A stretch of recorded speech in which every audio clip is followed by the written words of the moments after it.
오늘 말씀의 제목은 환난을 이기는 방법이라고 하는 말씀으로 같이 은혜를 나눌까 합니다. 오늘 우리가 함께 읽은 시편 50편 14절 15절 말씀은 아삽의 시라고 하는 부제가 붙어 있습니다. 아삽은 다윗과 솔로몬 시대에 성전 찬양대를 이끌었던 찬양 리더자, 영적 지도자였습니다. 찬양의 깊은 영성을 가졌던 아삽은 오늘 본문 말씀을 통해서 우리에게 매우 충격적이지만 그럼에도 본질적인 하나님의 메시지를 선포하고 있습니다. 그것은 바로 형식적인 예배에 대한 하나님의 경고와 또한 참된 예배자가 회복해야 할 신앙의 본질에 관한 말씀입니다. 그렇다면 하나님이 진정으로 바라시는 제사는 어떤 것일까요? 종교적인 형식이나 의무감으로 가득 찬 껍데기 예배가 아니라 우리의 중심이 담긴 예배입니다.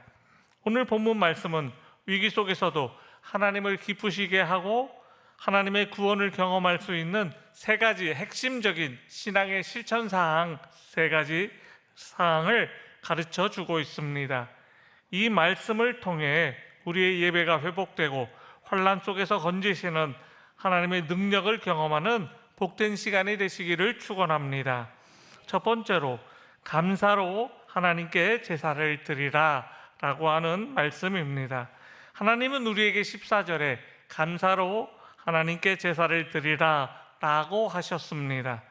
구약 성경의 제사는 수많은 제사의 종류가 있지요. 뭐가 있습니까? 번제, 소제, 화목제, 속건제, 속죄제 이런 것들이 있습니다. 그 중에서 감사제는 하나님의 은혜에 너무나 감사해서 자원해서 스스로 하나님 앞에 올리고 싶어서 드리는 제사입니다. 현대 종교에 보면 개신교는요 일주일에 교회를 몇 번씩 와요. 주일날도 2번 드리고 평일날은 새벽 기도회 드리고 수요일날은 수요 예배 드리고 금요일날은 금요 기도회 하는 교회도 있고요. 거의 매일같이 교회를 나와요. 그렇죠? 그러면 주위에서 뭐라고 얘기를 합니까? 야, 천주교도 일주일에 한 번만 나가면 된대. 천주교는 주일 성수 개념이 없어요. 주중에 한 번 미사 한 번만 드리면 그걸로 끝이에요. 그리고 주일 성수를 강조하는 데는 우리 개신교밖에 없거든요. 불교는 1년에 한 번씩 초파일 날 그냥 연등 하나 사놓고 그러면 그게 끝나고 그렇잖아요. 매일 가고 매주 참석하는 예배는 개신교밖에 없습니다. 그러면 오늘날만 그랬냐 하면 그렇지 않아요. 구약 성경에 보면 이렇게 많은 제사들이 있잖아요. 번제, 소제, 화목제, 속죄제, 속건제 이런 것들이 있잖아요. 그러면 이런 것들을 때를 따라서 하나님 앞에 그렇게 제사를 올리게 되는 겁니다. 이런 자원하는 감사제 중에서 특별히 오늘은 화목제에 대해서 말씀을 드리고 싶습니다. 하나님이 이스라엘 백성들에게 진정으로 원하는 제사는요, 재물, 고기의 종류에 따라서 값비싼 거 드리면 좋아하시고 값싼 거 드리면 그 제사 안 받고 그러는 성경 구절이 없어요. 성경 구절에 보면 잘 사는 사람들은 소도 잡고요, 그리고 그거보다 못 사는 사람들은 양도 잡고요, 진짜 못 사는 사람들은 비둘기도 잡고요. 그것보다도 정말 비둘기도 살 돈이 없으면 뭐를 드립니까? 곡식 한 에바 정도 바치잖아요. 그러니까 조금만 하나님 앞에 드리면 되는 거예요. 하나님이 비싼 예물 드려서 받으시고 그것을 감사하신다라는 의미는 아닙니다. 감사의 마음을 하나님은 더 바라고 계신 거예요. 우리는 흔히 상황이 좋아지면 하나님 내가 마음껏 감사하겠습니다. 이 문제만 해결되면 하나님 감사하겠습니다. 하나님 나에게 부자 만들어 주시면 내가 그때서부터 마음껏 하나님 앞에 감사하겠습니다. 이렇게 생각하는 마음들이 하나님 앞에서는 잘못됐다라는 겁니다. 하나님은요 성경에서 말하는 감사의 조건들이 있잖아요. 그런 것들이 조건에 따지는 감사는 사실은 감사가 아닌 거예요. 하나님이라는 존재는 그 자체로 인해서 기뻐하는 감사이며 나 같은 죄인을 구원해 주신 은혜에 대한 본질적인 감사이어야 합니다.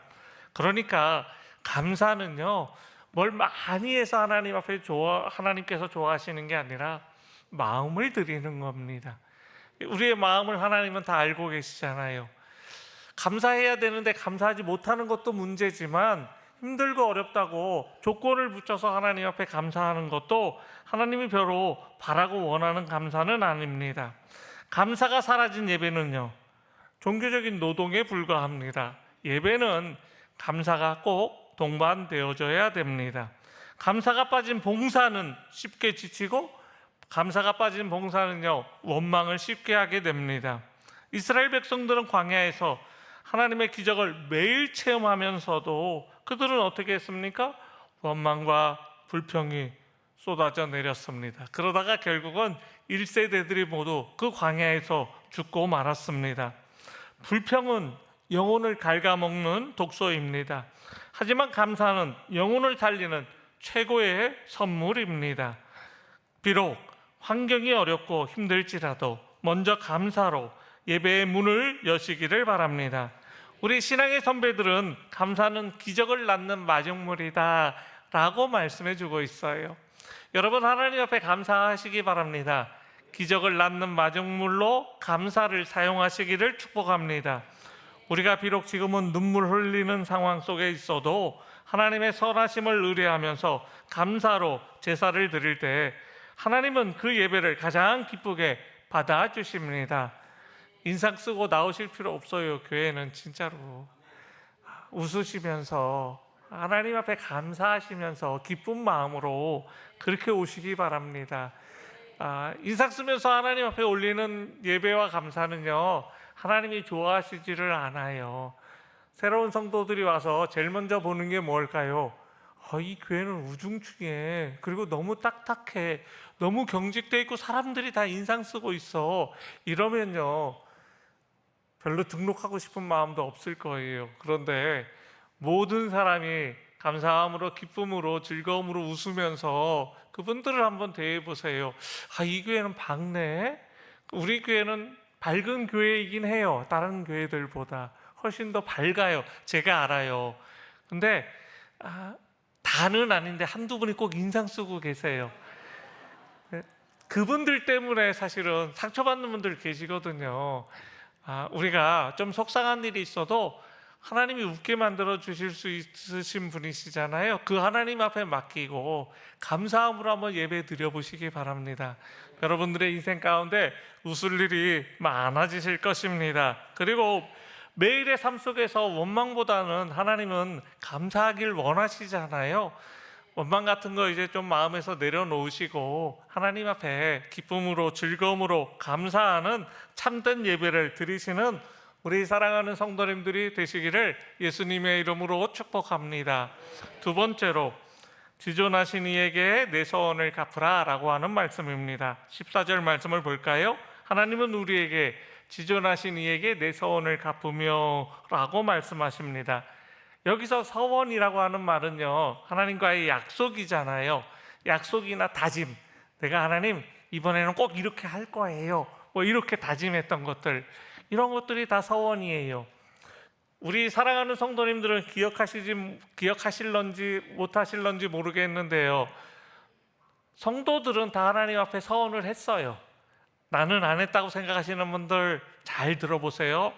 여러분들은 세례 받을 적에 제가 질문 5가지, 10가지 정도를 하잖아요. 그럴 때 여러분들은 뭐라고 그랬습니까?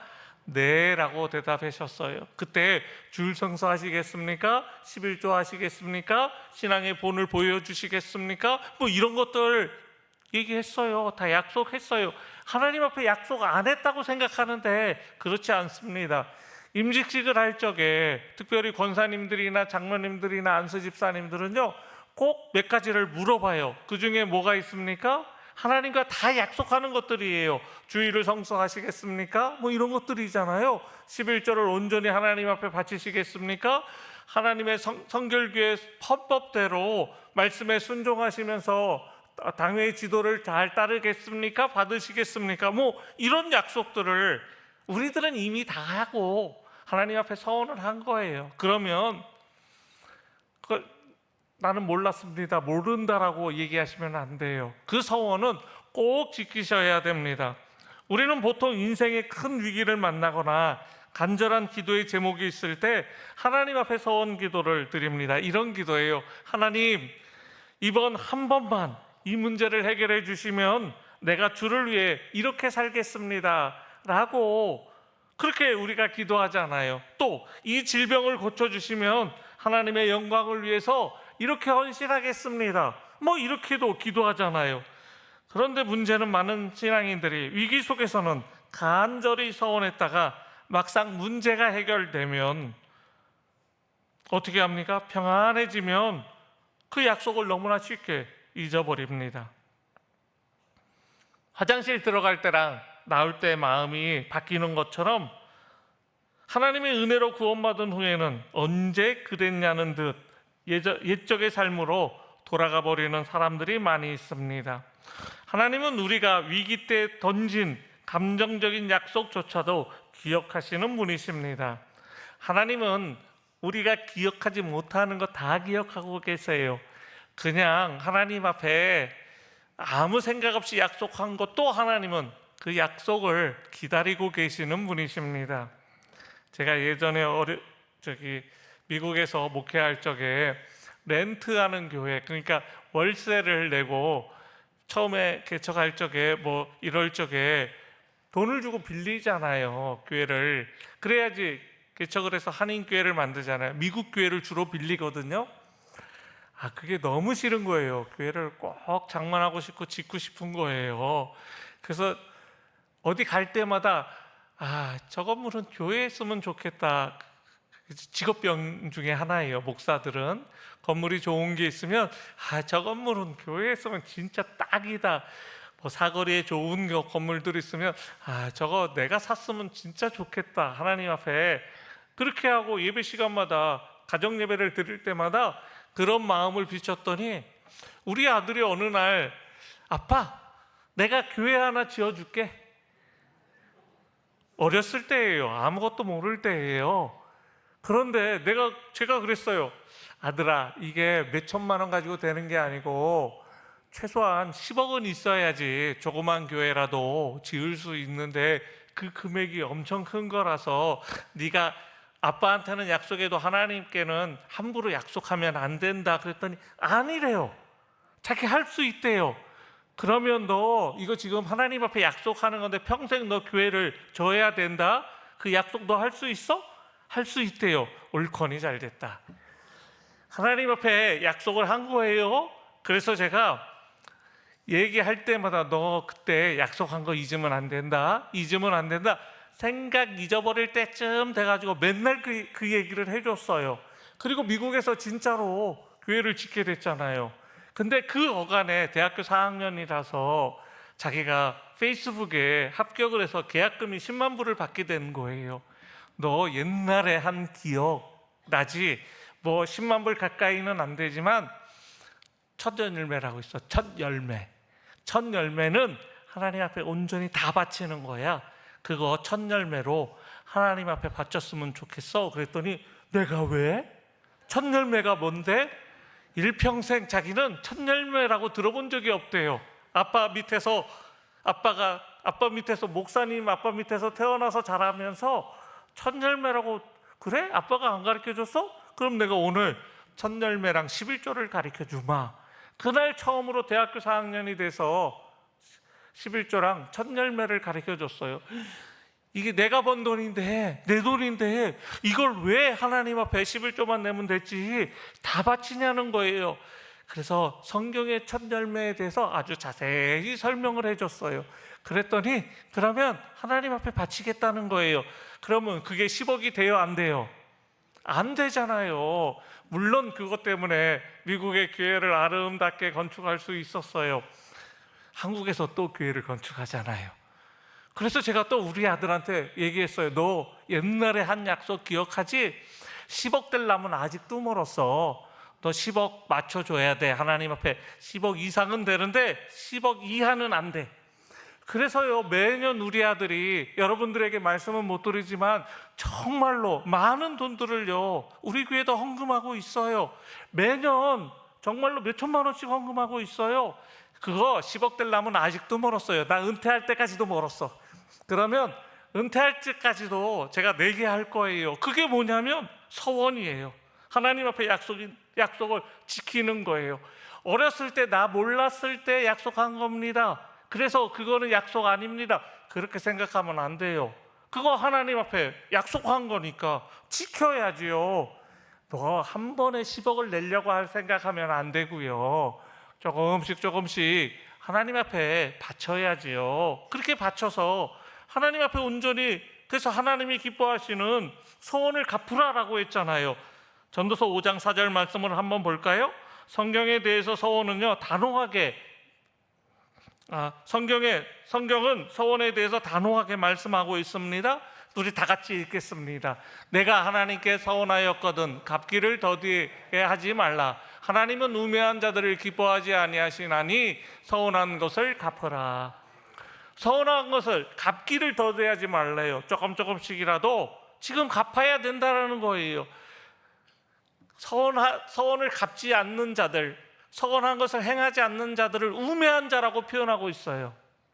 하나님은 그러한 사람을 기뻐하시지 않습니다. 서원한 것은 갚으라라고 했습니다. 서원을 갚는다는 것은 단순히 과거의 약속을 내가 준행합니다, 이행합니다, 그런 행위가 아니에요. 그것을 넘어서 하나님과의 관계를 신실하게 유지하는 것을 뜻합니다. 내가 하나님의 백성으로서, 주님의 자녀로서 마땅히 살아가기로 결단했던 그 첫사랑의 약속을 지키는 것입니다. 직분을 받을 때 우리는 눈물로 충성 서약하겠다라고 다짐했던 약속들이 있습니다. 세례를 받을 때 주님만을 따르겠다고 고백했던 그 서원을 다시 기억해내야 합니다. 하나님은 신실하신 분이십니다. 그분은 우리를 향한 약속을 단 한 번도 어긴 적이 없으십니다. 하나님은 우리에게 한 약속들을 꼭 지키시는 분인데 우리는 하나님과 한 약속을 지키지 않습니다. 그러면 안 되는 거예요. 우리도 하나님과 한 약속을 응답할 차례입니다. 이제까지 지켜주신 하나님, 이제까지 도와주시고 함께 하시는 하나님, 하나님 앞에 드렸던 작은 다짐들, 기도의 약속들 기억해내고 내 삶 속에서 신실하게 이행해 나가시는 우리 사랑하는 성도님들 모두가 되기를 예수님의 이름으로 축복합니다. 세 번째로 환난 날에 나를 부르라 라고 하셨습니다. 15절 말씀을 볼까요? 하나님은 우리에게 환난 날에 나를 부르라 라고 초대하고 계십니다. 앞선 두 가지 실천사항, 즉 감사로 제사를 드리고 서원을 갚는 것은 성도가 평소에 행해야 할 마땅한 의무입니다. 그렇다면 우리가 이처럼 하나님 앞에서 신실하게 살아갈 때 우리 인생에는 아무런 문제가 없을까요? 그렇지 않습니다. 예수님을 잘 믿어도, 예배를 잘 드려도 인생의 거센 풍랑 앞에 만날 때가 있고 환난이 찾아올 때가 있습니다. 이 환난의 때에 우리가 해야 할 일을 명확하게 성경은, 하나님은 우리에게 알려주고 계십니다. 하나님은 환난 날에 우리가 절망하여 주저앉거나 세상의 권력과 물질을 찾아 유랑하는 것, 방황하는 것을 원치 않으십니다. 오직 하나님을 부르기를 원하십니다. 여기서 부르라 라고 하는 것은 부르짖어 기도하라는 뜻이잖아요. 하나님 앞에 부르짖어서 기도하면 하나님께서 우리의 모든 기도를 들어주시는 겁니다. 기도는 무력한 인간이 전능하신 하나님을 붙잡는 유일한 통로입니다. 기도야말로 만능 열쇠입니다. 마스터 키입니다. 그러므로 우리가 환난을 만날 적에 낙심하기 쉽지만 사실 환난 날은 하나님의 살아계심을 경험할 수 있는 가장 절호의 기회입니다. 하나님은 분명히 약속하셨습니다. 내가 너를 건지리니. 부르짖으면 됩니다. 환난 날에 다른 거 할 거 없습니다. 환난 날에 환난을 극복하기 위해서 인간적인 노력 안 하셔도 됩니다. 부르짖으시기 바랍니다. 찾으시기 바랍니다. 하나님께서 우리를 건져 주실 줄 믿습니다. 이것이 하나님이 오늘 우리에게 주시는 약속의 말씀입니다. 하나님이 우리가 그 구렁텅이에서 스스로 빠져나오는 게 아니에요. 하나님이 건져 주셔야 되는 겁니다. 어떻게 건져 주십니까? 부르짖으면 되는 겁니다. 나를 부르라라고 했잖아요. 하나님 찾아보세요. 하나님을 불러보세요. 하나님 앞에 그렇게 기도해 보세요. 하나님께서 우리를 건져 주실 줄 믿으시기 바랍니다. 성경을 보시겠습니다. 성경에 보면 많은 하나님의 약속들을 이루시는 광경들을 볼 수 있습니다. 모세는 홍해 앞에서 부르짖었을 때 바다가 갈라졌습니다. 히스기야 왕이 죽었을 때, 죽을 병에 걸렸을 때, 벽을 향해서 눈물로 부르짖었을 때 생명이 15년 동안 연장되었어요. 감옥에 갇힌 바울과 실라는 밤중에 기도하고 찬양했을 때 옥문이 열리는 기적이 있었습니다. 여러분, 찾아온 환난은 하나님의 축복의 지름길입니다. 이때 하나님의 은혜를 경험하실 수 있습니다. 이때야말로 하나님께서 여러분들을 건져주실 줄 믿으시기 바랍니다. 그리고 마침내 우리를 건지셔서 15절, 내가 나를 영화롭게 하리로다. 우리가 하나님을 영화롭게 한대요. 우리의 삶을 통해서 하나님의 영광을 온 천하에 드러낸다라는 말씀이 영화롭게 한다라고 하는 말씀이지 않습니까? 환난의 한복판에서 여러분 두려워하지 마시기 바랍니다. 전능하신 하나님의 이름을 부르짖어 기도하는 기도의 용사들이 되시기를 바랍니다. 그래서 하나님 앞에서 하나님이 꺼내주셔야 되잖아요. 그것이 곧 간증이 되잖아요. 나는 어찌할 수 없을 적에 사람 의지하지 마세요. 사람 도움 안 됩니다. 제가 경험해 봐서 얼마 살지는 않았지만 그래도 이제 60을 살아가고 있잖아요. 힘들고 어려울 때 사람들이 도와주시지 않더라고요. 그리고 부탁하면 거절하는 게 대다수예요. 정말 힘들고 어려울 때는요, 하나님을 찾는 게 맞아요. 그리고 우리 하나님은 그때를 기다리고 계십니다. 여러분들의 그 눈물 어린 기도를 하나님께서는 받아주실 준비를 하고 계시는 거예요. 우리가 기도하면 하나님께서 우리의 기도를 들어주셔서 우리를 건져주십니다. 가장 고통스러울 때, 가장 슬플 적에, 가장 괴로울 적에 환난 날에 나를 부르라 라고 하신 하나님의 말씀에 순종하시는 우리 사랑하는 성도님들 모두가 되기를 예수님의 이름으로 축복합니다.